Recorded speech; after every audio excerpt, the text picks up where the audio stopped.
Welcome to this edition of Sports Buzz. On tonight's show, we'll take a look at the North Knox bowling team that is headed to the state championship. Then we'll look at who came out on top in boys high school regional matchups. Finally tonight, Hunter Van Houten gives us an inside look at Vincennes University men's play-by-play announcer Dave Hunter. We have these stories and more coming up on tonight's Sports Buzz.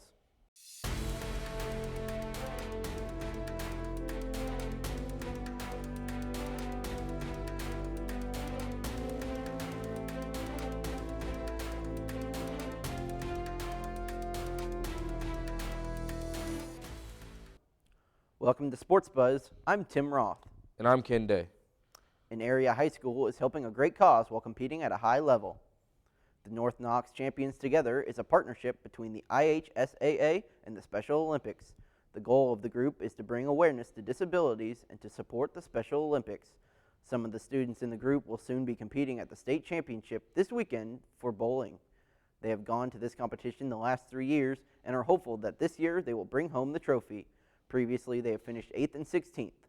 Caden Huddleston, Shanae Clark, and Trisha Holloway are 3 of the students competing. They are all excited for the chance to bring another trophy back to North Knox. Are you excited to compete in the state championship? Yes, I am. Super excited, stressful, hopefully we would make it. But it was my first year last year and it was really fun, so decided to give it a shot again. It feels good to be able to represent our school for senior year. The students ran their qualifying rounds in the gym at North Knox, and Principal Matt Sandifer says they couldn't wait for the results. He says he is proud of what his students have accomplished. I believe in the open class this year there were 9 teams.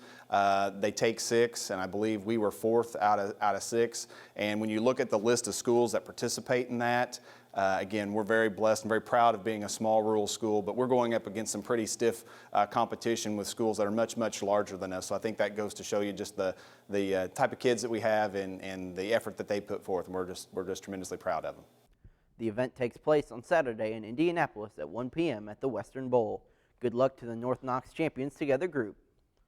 3 area teams have advanced to the semi-state rounds in boys high school basketball.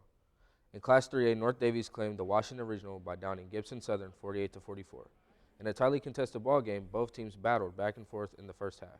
In the second half, the Cougars managed to get ahead and held on to win their first ever 3A regional title. Jalen Mullen led the winners with 19 points. Gibson Southern was paced by Jackson Lamb, who had a game-high 22 points. North Davies will now play Scottsburg in the 3A Seymour Regional at 10 a.m. on Saturday. The Lagodi Lions started off on an 8-0 run and never looked back in disposing of Northeast DuBois to win the Class A regional title on their home floor. The Lions put on a defensive show in holding the Jeeps to just 33 points. Peyton Bledsoe and Parker Arvin combined for 40 of Lagodi's 57 points, scoring 20 points each. Noah Betts, Gage Shepherds, and Colby Lockard had 7 points each for the Jeeps. The Lions will play in the first game of the Class A semi-state at Washington. They will play Indianapolis Lutheran. Elsewhere in the Class A, top-ranked Bloomfield saw their outstanding season come to an end as they fell to Indianapolis Lutheran by a score of 43-40 at the Martinsville Regional.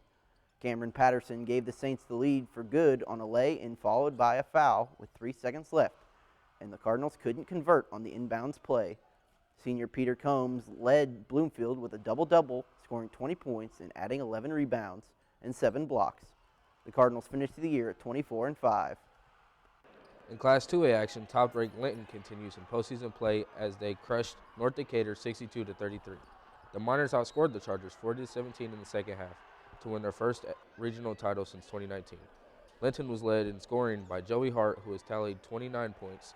The Miners advanced to the Southport semi-state, where they will play Park Heritage in the second semifinal game. Linton will be coached by Noah Hawkins. He replaced Coach Joey Hart, who was suspended indefinitely after being arrested Monday night. Spring is nearly upon us, and high school athletes are preparing for spring sports. Sports Buzz is previewing area high school teams as they kick off their season. We begin at North Knox and check in with the softball team.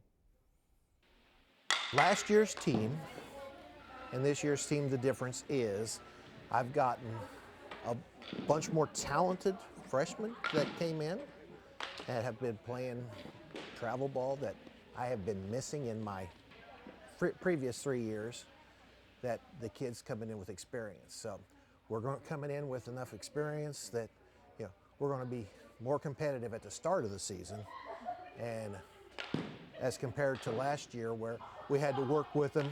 They grew during the season, and they were playing really good ball at the end of the season.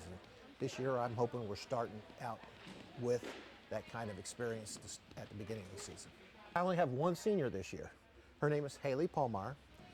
She is a leader, as the best as you can tell a leader, because she takes things by the horn and she will instruct when there's need to be instructions, lead by example, and like I said, just good communicator all the way around.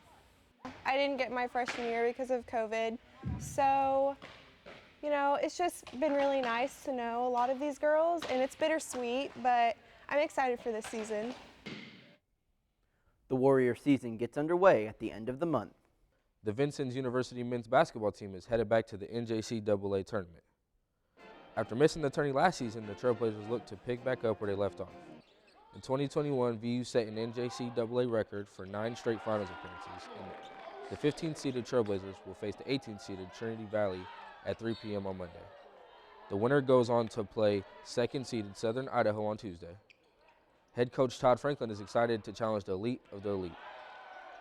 You know, first of all, anytime you make it to the national tournament in junior college basketball, when there's only 24 teams, you know, you're always excited. It's a tremendous accomplishment. You know, it's elite of the elite. So we're going to be very excited about being there, excited about getting picked. I thought we were very deserving. The VU men made it to the Region 24 championship game to play John A. Logan for the 3rd time this year.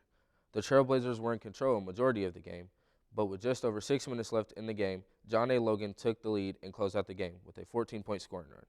The Volunteers won by a score of 73-66. The Vincennes University women's team closed out their season by losing to 12th-ranked Wabash Valley in the Region 24 championship by a score of 102-52. Dalen Thornton led the Blazers with 12 points, while Alekia Basalia reached double figures with 11 points while grabbing 8 rebounds. The loss marked the end of the VU careers of Kennedy Harris, Sherelle Newsom, Eliana Tazule, Janice Willis, and Thornton. The Blazers closed out the season at 21-11. The Vincennes University baseball team completed a successful weekend, sweeping Schoolcraft College in all 3 games. On Sunday, the Blazers dropped the Ocelots 5-4. Xavier Hart came out of the bullpen to close out Schoolcraft in the top of the 9th. The Ocelots had the tying run on first, and Hart struck out the final 3 batters to seal the win. On Saturday, VU snared 2 more wins, beating the Ocelots 5-4 in Game 1, and then run-ruling them 15-5 in the nightcap. VU opens conference play on Monday by hosting Danville for a doubleheader beginning at 2 p.m. He's been a broadcast legend in our area for more than 40 years. Dave Hunter is known as the voice of the Vincennes University Trailblazers. In our first of a 2-part series, Hunter Van Houten tells the story of how Dave Hunter started his career. Bounds to Vincennes in front of the Lake Landa bench. Here's Caleb. Lays the ball into Bonsu. You may recognize the signature sound of Dave Hunter. That's because he's been the voice of the Vincennes University Trailblazers men's basketball team for the last 41 years. But what you might not be familiar with is the fact that he also served in the White House while President Lyndon B. Johnson was in office. This is a story of how a simple man from Bicknell, Indiana, found himself front and center in the Oval Office. This story starts back in the early 60s when Hunter was working as an assistant manager at a store in Spencer, Indiana. Hunter failed his first physical, but wouldn't let that stop him from serving his country. After filling out paperwork at the recruiter's office and passing his second physical, Hunter went to talk to the draft board committee to see where he was on the list. I went down to downtown to the draft board, and I asked that, well, you know, I'd like to see where I am on the list to be drafted. And he said, well, I probably can't tell you for sure, but I can look and see. And he opens the book and he goes, oh. He says, you're the next guy we're going to draft. Once Hunter knew he was in fact being drafted, he went back to the local recruiter to select a field that would help him later in life. That's when he decided to follow stenography. Knowing that he was a great typist, Hunter felt he would do fine as a secretary for officers. Little did he know that the White House would soon come calling. Only a month into his training at Fort Harrison, Hunter was selected to interview for a job. He just didn't know what job it was quite yet. And he said, have you ever been arrested? And I said, well, no. I said, never been arrested. Have you ever had a traffic ticket? And I said, well, yeah, one. Last year for $20 it was costing. And he said, well, if it had been $25, you wouldn't be eligible. I mean, this is the hypersensitive as far as the security situation.